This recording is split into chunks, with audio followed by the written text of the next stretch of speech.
To the casual observer, this could be any bay along New Zealand's rugged coastline. But it's not, for it was on this peninsula 86 years ago that 500,000 men lost their lives in the bitter struggle the world was to come to know as Gallipoli. But recently, in a dusty Wellington attic, a diary was discovered, revealing an unknown chapter in the legend. It concerns the remarkable adventure of Lance Corporal William Small and Company, whose boat became separated from the main fleet and landed in this very bay not 6 miles north of Anzac Cove. To their surprise, they landed completely unopposed and found they had easy access to the unprotected flank of the Turkish positions lying in the hills beyond.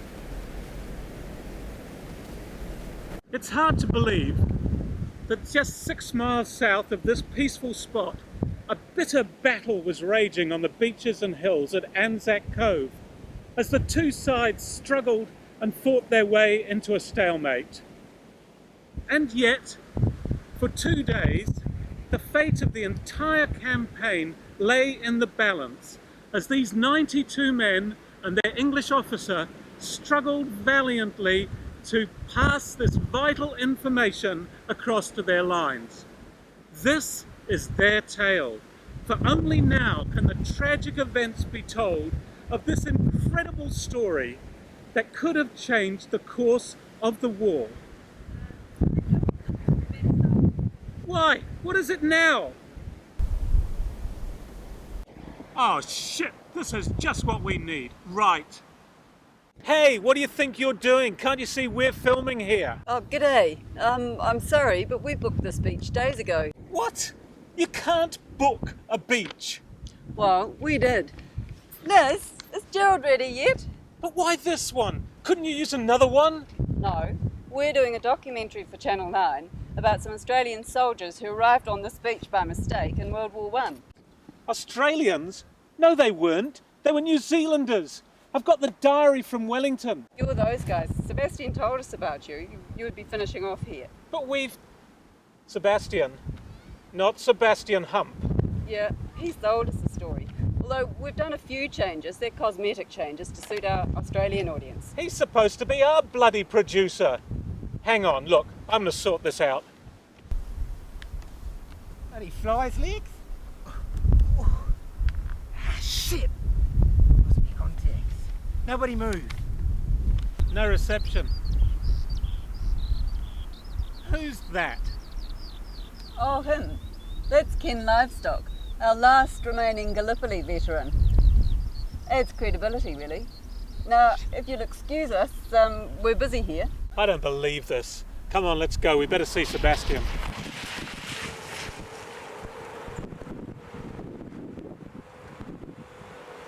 So it's on TV4 now. Bummer. Yep, they're all on board. I can do that. Guys, sit down, grab a seat. Sebastian, what's going on? There's a bloody Australian doco crew on the beach shooting our story. Settle down, Nige. I didn't sell them your script. I just sold them an idea.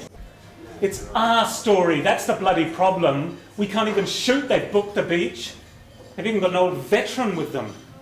Yeah, look.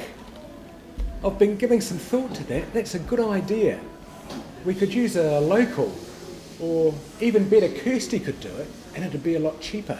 Jesus, Sebastian, this is New Zealand mythology. It's sacrosanct. You can't have some cross-dressing Gallipoli veteran cavorting about the hills in high heels. We get crucified. Geez, Nige, who's to know? This is TV. We get away with heaps.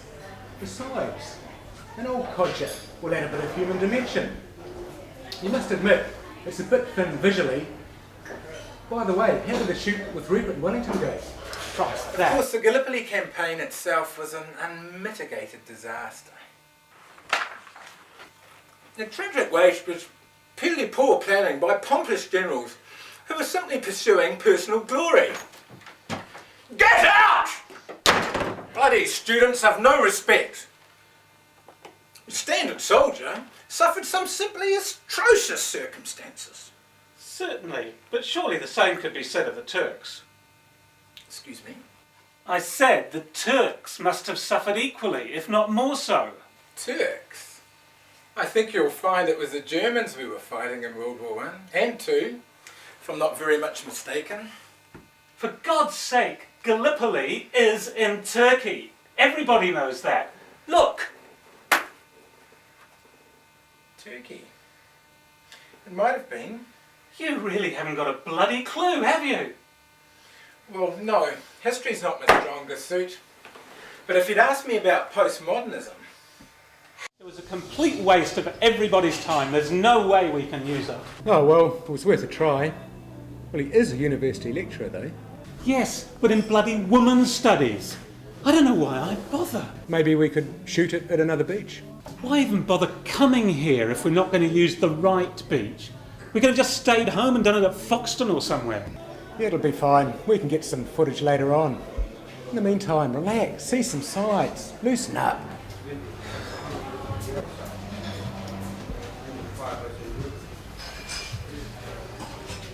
Geez, that guy's so anal, I don't know what he's doing in television. Okay, I'm ready to go. Action. April the 30th. Colonel Grote sent 6 men from my platoon to try to contact HQ 6 miles south at Anzac Cove. Bert and Smudge have volunteered, and I'm pretty sure I would have too, had it not been for a broken bootlace. And so these men began a treacherous trek along rugged coastline. They never made it. Oh, Jesus, what's going on here? Hey, go away, piss off, go on, get out of it. Go on, get out.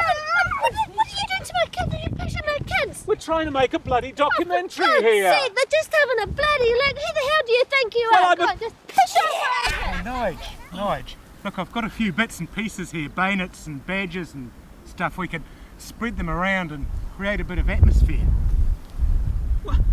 What's this? It's an Anzac biscuit, Nige. It's a bloody dog biscuit. Who's going to know? Yeah, you're right, Nigel. We need more emotion, more tears. I saw a wheelchair on the ferry. We could put Kirsty in it. That'll run. Kirsty! Right, everyone! That's excellent!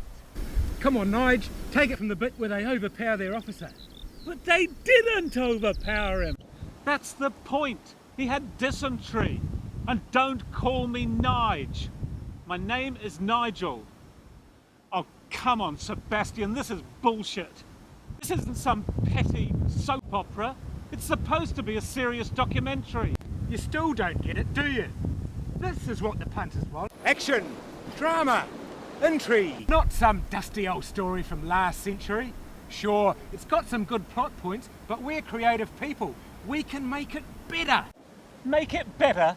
That's the biggest bunch of arse I've ever heard. This has been a total balls up from start to finish. Look, I'd bring you a perfectly good script that maintains the integrity of the diary, and then you go and sell it. And then cheapen it with tacky gimmicks. Don't take it so personally, Nige. We've got to give them what they want. We've got to hook the kids. Speaking of which, I've got some great ideas about the music. Hey, Kirsty! I don't need this. This is a fucking joke. Of course! We can do it as a comedy. Nige,